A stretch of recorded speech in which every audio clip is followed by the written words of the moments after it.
latest brain research, neurotheology. Dr. Andrew Newberg set up a brain imaging system that could for the very first time track exactly what happens inside a meditator's brain as he meditates. Dr. Newberg explains, when the subject comes into our lab, what we normally do is bring them into a fairly quiet room. They would then begin the meditation. We are not even in the room. To minimize distractions, the only contact we had with them was a string they tugged when they approached a meditational peak. The pulling of the string was the cue for the MED team to inject a radioactive tracer into the meditator's body. This tracer was carried in the blood up to the brain, producing an accurate freeze-frame picture of the blood flow in the meditator's brain. At the high point of his metaphysical climax, the scan measured blood flow, with red showing highest areas of blood flow, and yellow the lowest. The results revealed, as in other experiments, that the temporal lobes were certainly involved, but they showed something else. As the meditation reached its peak, a brain area called the parietal lobes had less and less blood flowing into them. They seemed almost to be shutting down. This was significant new information. The parietal lobes help give us our sense of time and place. 888 Dr. Newberg explains, this part of our brain typically takes all our sensory information to create a sense of ourselves. When people meditate, they frequently describe a loss of that sense of self. That's exactly what we did see in the meditation subjects. They actually decrease activity of this parietal, this orientation part of the brain. This strange sensation of loss of self is central to religious feelings. In all the world's faiths, Buddhists seek a feeling of oneness with the universe. Hindus strive for their souls and God to become one, and the Catholics search for the unum mysticus. Dr. Newberg wondered if these very different religions were all describing the same thing. To test his theory, he took scans of Franciscan nuns at prayer to see if there were any similarity between what was going on in their brains and Buddhist meditators. Dr. Newberg explains, interestingly, when we look at Franciscan nuns we find a similar decrease in orientation part of the brain, as we saw with the Tibetan Buddhists. Even though Buddhists and Catholics may come from very different religious traditions, how their minds react to deep meditational prayer seem in terms of brain chemistry to be exactly the same process. Dr. Newberg's research shows the first clear scientific evidence that there are a number of different brain areas involved in religious belief. Dr. Newberg explains, our study results show there is a large network of brain areas, brain structures, involved in these spiritual experiences. I think our study shows that there are lots of different parts of our brain that get turned on and get turned off, suggesting there is an overall network of structures that seems to be involved in these types of practices. The implications of Dr. Newberg's research, along with that of Dr. Persinger, are simply huge. They do suggest that how or what we believe is deeply controlled by the basic physical makeup of our minds. It begs the question, why have we developed this ability? Perhaps there is a simple evolutionary explanation. Studies have shown that believers live longer, are healthier, even that they may have lower levels of cancer and heart disease. Could it somehow have evolved, this religious belief, as a survival mechanism?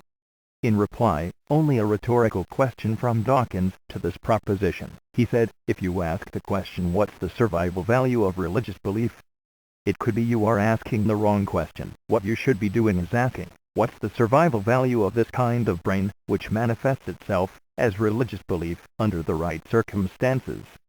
Which is simply paraphrasing the question to avoid answering, haha, oh dear skeptics. But if religious faith is somehow byproduct of evolution, does that mean that belief in God can be dismissed as a quirk of nature? The fact is, it's much too early to use the new field of neurotheology as a way of explaining away people's faith. Although there is evidence to suggest our brains are hardwired for religion, this doesn't mean that God can be dismissed as just a trick of brain chemistry. A scientist explains here, just because there are circuits in your brain that predispose you to religious beliefs, that doesn't negate in any way the values of religious belief, and it may be God's way of putting an antenna in your brain to make you more receptive to God. Nothing us scientists are saying about the brain, or about neurocircuitry for religion, in any way negates the existence of God, nor negates the value of personal religious experience. A theologian here advises, it would be very surprising if we didn't discover more about the physics and chemistry of those parts of our bodies which process the various bits of enjoyment we receive from religious beliefs. I think Christians, and other religious believers, have absolutely nothing to fear from further investigation, and indeed should be keen on it and canny when it comes to the interpretation of it. What is beyond doubt is that the origins of religion are even more complex than had been thought. The science of neurotheology has revealed it's too simplistic to see religion as either spiritually inspired or just social conditioning. What it shows is our brains have developed specific structures that help us believe in God. Remarkably, it seems, whether God exists or not, the way our brains have developed, we will go on believing. Dawkins, of God delusion, but then, with some skeptic bitterness, the human religious impulse seems very difficult to wipe out, which to me causes a certain amount of grief. Clearly, religion has an extreme tenacity. Reminder here, in Dr. Persinger's brain activity test, out of 1,000 people, Richard Dawkins had the lowest temporal lobe activity, suggesting that may be the online skeptics' problem. Simple temporal lobe underactivity, resulting in their similar grief, displayed online, toward religions and ESP. Moving along, scientist Dr. Newberg explains, because the brain seems to be designed the way it is, and because religion and spirituality seem to be built so well into that brain function, the concepts of God and religion are going to be around for a very, very long time. Footnote: the uploader here is not religious, not a creationist, but I do confess to doing 25 years of meditation. So just how bad is that? And that deep meditation can be done instantly with a little machine with headphones and light glasses. It's called a Proteus. That meditation is more restful than the deepest sleep, and simply that could be why meditators live longer and have less illnesses. Does that make sense? And for the skeptics, PhD doctors Persinger and Newberg were supervised by a bearded magician on loan from a traveling circus to ensure scientific rigor was adhered to at all times. Thank God for that.